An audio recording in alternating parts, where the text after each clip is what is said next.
bohong. Aku hanya memikirkan satu peraturan penting. Kenapa kau lakukan hari ini kalau kau bisa melakukannya besok? Few moments later.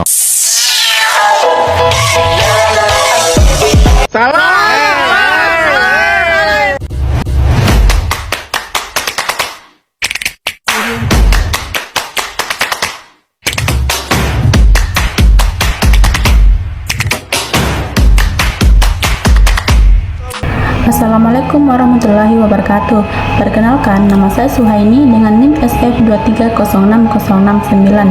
Di sini saya akan mempresentasikan materi tentang pH dan pengaruhnya terhadap stabilitas dan penyerapan obat dari mata kuliah Kimia Farmasi 1 yang dibawakan oleh Ibu Rizka Yuli Novianti S.Fram M.Fram.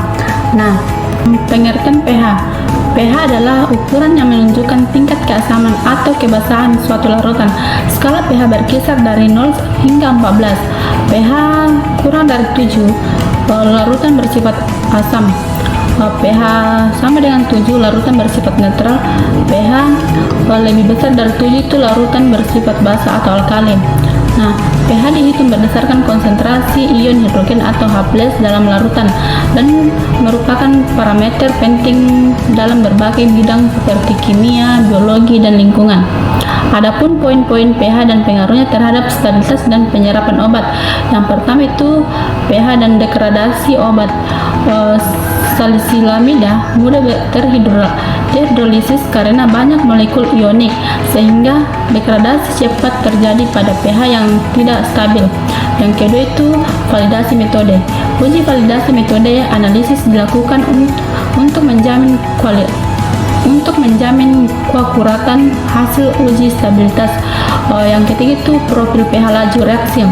Data stabilitas terhadap pH dapat dibuat profil pH laju reaksi, membantu dalam menentukan tetapan laju reaksi kimia obat. Yang keempat, solubilitas obat. pH larutan terdapat mempengaruhi solubilitas obat secara signifikan. Obat asam lemah akan lebih larut dalam larutan basa karena akan terionisasi dan membentuk garam yang lebih larut, sedangkan obat basa lemah akan lebih larut dalam larutan asam. Yang kelima, ketersediaan hayati. Ketersediaan hayati, obat oral sangat dipengaruhi oleh pH di saluran pencernaan. pH lambung yang sangat asam dapat menyebabkan degradasi obat yang sensitif terhadap asam. Sementara pH di usus kecil yang lebih basa dapat mempengaruhi disolusi dan penyerapan obat. Yang keenam itu kecepatan penyerapan. pH juga mempengaruhi kecepatan penyerapan obat melalui mukosa gastrointestinal. Obat yang tidak larut atau larut sehingga dalam pH lambung mungkin tidak dapat diserap dengan baik sehingga mencapai pH yang lebih tinggi di usus.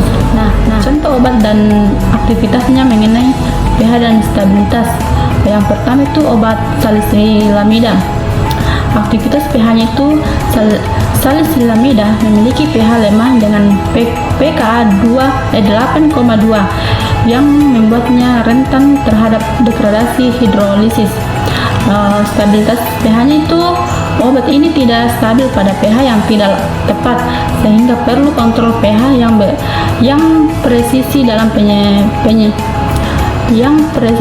penyimpanan dan distribusi.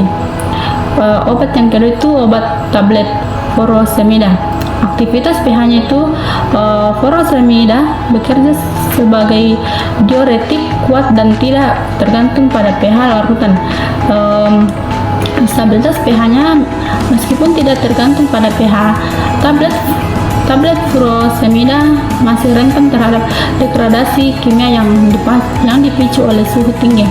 Nah, itulah presentasi dari saya tentang pH dan pengaruhnya terhadap stabilitas dan penyerapan obat. Sekian dari saya. Wassalamualaikum warahmatullahi wabarakatuh.